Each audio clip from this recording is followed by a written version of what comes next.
Welcome to the deep dive. This is where we take a huge stack of dense source material, articles, research, and we just try to distill it all down for you. We get to the essential, the surprising, and frankly, the unforgettable nuggets of knowledge you need. And today, we are deep diving into an event that just completely redefined the rules of international engagement. Operation Absolute Resolve. You really have to visualize this. It's an incredible image. A specialized U.S. chopper descending in the dark onto a fortified building in Caracas, Venezuela, and then U.S. commandos extracting a sitting head of state. I mean, it is the ultimate projection of American power in the 21st century. Nicolás Maduro, the president of Venezuela, and his wife, Cecilia Flores, captured, and then immediately put on a plane to the U.S. to face federal charges. Yeah, and we've all seen those photographs from the transfer. Maduro, he's blindfolded, he's holding a bottle of water, an earphone in his ear. This is the leader of an independent, oil-rich nation, and suddenly he's a U.S. prisoner. And the official charge leveled against him by the U.S. under President Trump was extremely severe. Drug trafficking and narco-terrorism. Exactly. They specifically accused him of running this state-level crime syndicate. They called it the Cartel of the Suns. Now, it's really crucial here that we keep an impartial frame on this. The sources acknowledge this is all very complex. It is. I mean, Maduro was elected, technically. Yeah. But he's also widely described as a dictator who oversaw massive human rights abuses, election fraud. Right. But when you look at international law, the sources are very clear. The military seizure of the chosen president of an independent sovereign nation without UN approval, well, that's a major violation of UN resolutions. This wasn't just some police raid. This was a highly calculated military extraction months in the making. Okay, let's unpack this. We have to go beyond just the raid itself. We need to understand the deep economic rot and the geopolitical chess game that was really the catalyst for this whole thing. Absolutely. To get the why behind this, you first have to understand the Venezuelan paradox. How a nation with literally the greatest known natural resource wealth on Earth managed to completely, totally bankrupt itself.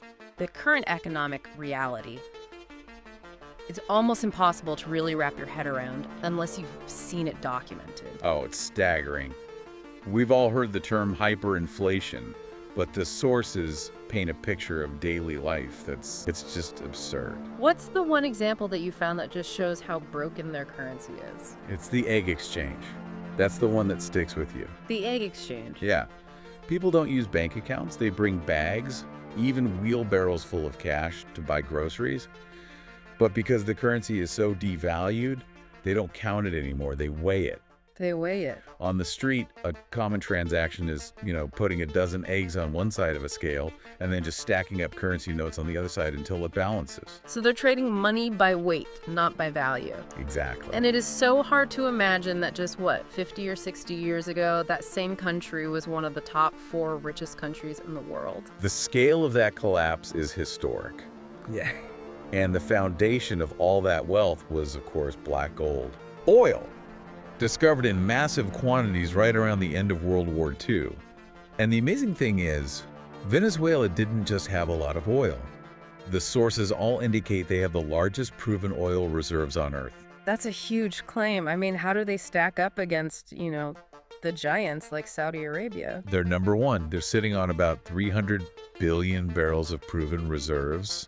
Saudi Arabia, for comparison, has around 260 billion.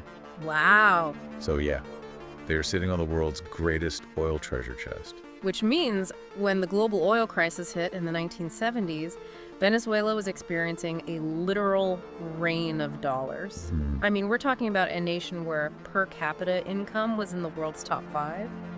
The sources note Caracas was the world's single largest buyer of expensive Scotch whiskey. A completely unbelievable boom era. But that boom planted the seeds for the ruin. It did. In 1976, the government nationalized the oil industry, created Feed Company, PDVSA, and that's where they made 2 really fatal errors. First, they started spending lavishly on subsidies, social programs. The whole population became dependent on oil money, and they just let agriculture and manufacturing completely die. So the second that oil money dropped off, They had no backup. They couldn't feed themselves, couldn't build anything, and they had to buy everything from the world market, which, required US dollars they no longer have. That's the critical loop of dependence right there. And the second mistake was they destroyed the industry itself through corruption. The highly trained engineers at PDVSA, they were purged, replaced by political appointees, relatives. So quality and production just plummeted. Completely. And the numbers, they speak for themselves. The GDP went from over $370 billion in 2012 to just under $44 billion by 2020. That is just a catastrophic collapse. And that vulnerability, that's the vacuum the U.S. moved into. That vulnerability is everything. While the U.S. officially justified the capture by citing Maduro's drug trafficking. Which, to be fair, the federal indictments have been active since 2020. They have, yes. But the core strategic objective is control over, or at least influence over, those 300 billion barrels of oil. So before we dive deeper into the oil, let's just clarify what this cartel of the suns actually is, because that's a huge part of the official story. Right, so the cartel of the suns, it's not just some minor smuggling ring. The sources define it as a high-level, state-embedded crime syndicate. And the name. It comes from the sun insignias on the generals' uniforms, right? That's it. The U.S. alleges that high-ranking military and government officials, Maduro included, were using the state's own infrastructure, planes, ships, you name it, to run cocaine north. So the criminal enterprise was part of the government itself. That's the accusation. And it's why experts immediately drew comparisons to a past U.S. military action. The invasion of Panama in 1989 to remove Manuel Noriega, is that parallel really fair, though? In both cases, the U.S. used the legal pretext of drug trafficking to remove a geopolitical barrier. Noriega then, Maduro now. Exactly, to achieve a much bigger strategic objective. But the difference is monumental. Noriega didn't control the world's largest oil reserves. And this is where the great power competition really comes into focus. Venezuela became a strategic foothold for U.S. rivals. A proxy theater, absolutely. Let's start with China. Okay. China is owed massive amounts of money. Over $20 billion in loans, all backed by oil.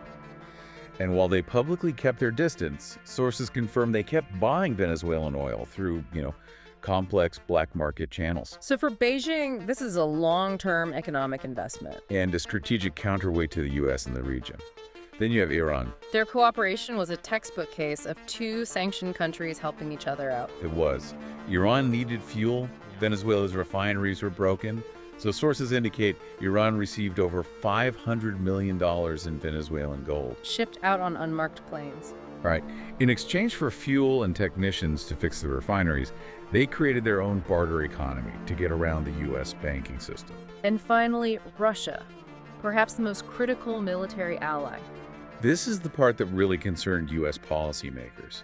Russia didn't just help sell their crude, they supplied crucial military hardware. Fighter jets, tanks. And most critically, the advanced S-300 air defense systems. So putting those systems in Venezuela basically gave U.S. rivals a powerful strategic position right in America's backyard. And it connects directly to this idea of reviving the Monroe Doctrine. Removing Maduro wasn't just about oil, it was about breaking those alliances and reasserting U.S. dominance. So if we pull it all together, the U.S. motivations were stacked. You have narco-terrorism, breaking those alliances with China, Russia, Iran. You have energy security, stabilizing a major non-Middle East oil supply. You have transnational crime, like the Creme de Aragua gang. And finally, the stated goal of promoting democracy and dealing with the migration crisis. Nearly 8 million people have fled.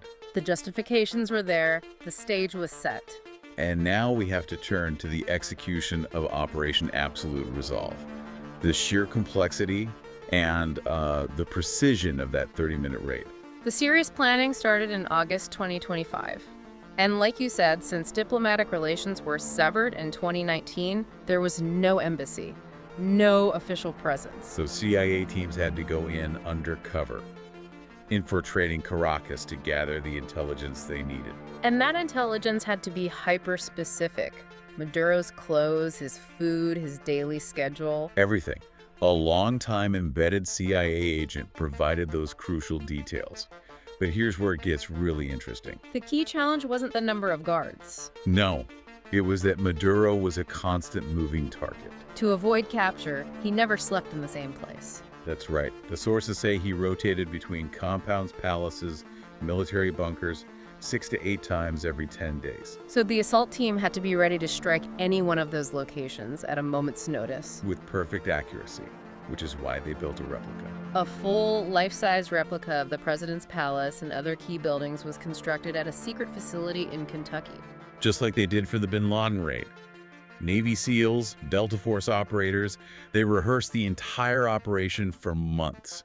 Every entry point, every breach, every line of fire. The initial plan was for Christmas Day, December 25th. The thinking was security might be a bit more relaxed. But the weather didn't cooperate. Low clouds forced a postponement. So the final green light came a week later, January 3rd, 2026. And this was not a small-scale op. We're talking about an armada of 11 U.S. warships, 15,000 troops in the theater, over 150 aircraft. F-22 Raptors, B-1 Lancers, the most advanced assets. The final command came directly from Mar-a-Lago.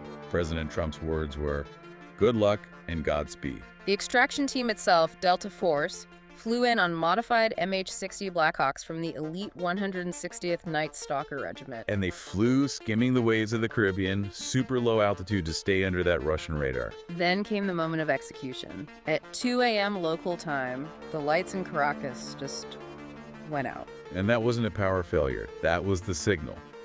U.S. cyber units had disabled the entire grid. Immediately after the blackout, precision strikes hit 5 key targets simultaneously. Air defenses, 2 air bases, communication antennas, and most importantly, the gates and bunkers at Fort Tuna, the base where they knew Maduro was sleeping. And 1 minute later, at 2:01 a.m., the extraction team was on the ground. The operation was over almost before it began. Maduro was alerted by the explosions, scrambled for a steel-encased panic room. But they were too fast. The Delta Force team caught him just before he could seal the door. The entire ground operation, from insertion to extraction, took only 30 minutes. 30 minutes. Incredible. And the sources confirm no American lives were lost. 1 aircraft took some minor damage. The cost for the other side was high, though. Estimates are between 40 and 80 Venezuelan and Cuban personnel were killed. His security detail was Cuban. That's right. Maduro and his wife were taken straight to the USS Iwo Jima and then flown to a federal detention facility in New York. A stunning raid that just instantly ended his rule. But, predictably, it triggered an immediate and furious global backlash. It did. And not just from the predictable rivals. Right, I mean, China, Russia, of course they condemned it, called it a blatant violation of UN resolutions. Demanded their immediate release. But even the United Nations General Secretary publicly criticized the action. He said it set a perilous international precedent. And what's really interesting is the domestic fallout inside Venezuela. Maduro was widely despised. Yeah, we're starving. And yet, citizens poured into the streets to protest against the U.S. action. They saw it as pure U.S. imperialism. And we also have to touch on the domestic political fire that President Trump faced for this. Oh, absolutely. The sources note he didn't seek authorization, didn't even inform Congress before launching the operation. Which drew immediate condemnation from opponents who called it a dangerous and unconstitutional overreach. And that brings us right back to those historical echoes. It mirrors the 1989 Panama invasion to remove Noriega in almost every detail. A dictator accused of drug trafficking, seized by U.S. forces, brought to the U.S. for trial. That operation defined U.S. power projection for a generation, and this one will do the same. So what does it all mean for the immediate future? The U.S. now effectively controls the world's largest oil reserves through a new transitional government. A puppet government, some sources call it. This action redefines American power in the Western Hemisphere. Some sources even called it an announcement of war against the very idea of state sovereignty. So, to synthesize what we've uncovered, we've charted this tragic transformation of a once top 4 richest nation into one crippled by hyperinflation. where people weigh currency instead of counting it. We've established the critical importance of those 300 billion barrels of oil and how that resource pulled in Russia, China, and Iran. And finally, we've examined the controversial, high-precision execution of Operation Absolute Resolve. Which brings us to our final provocative thought for you to carry forward. This is the critical perspective you need to mull over.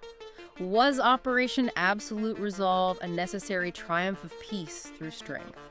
A decisive message to international cartels and hostile powers trying to challenge the U.S. in its own hemisphere? Or did the U.S. set a dangerous and deeply destabilizing precedent, escalating global tensions and justifying future unilateral military action by every other major world power?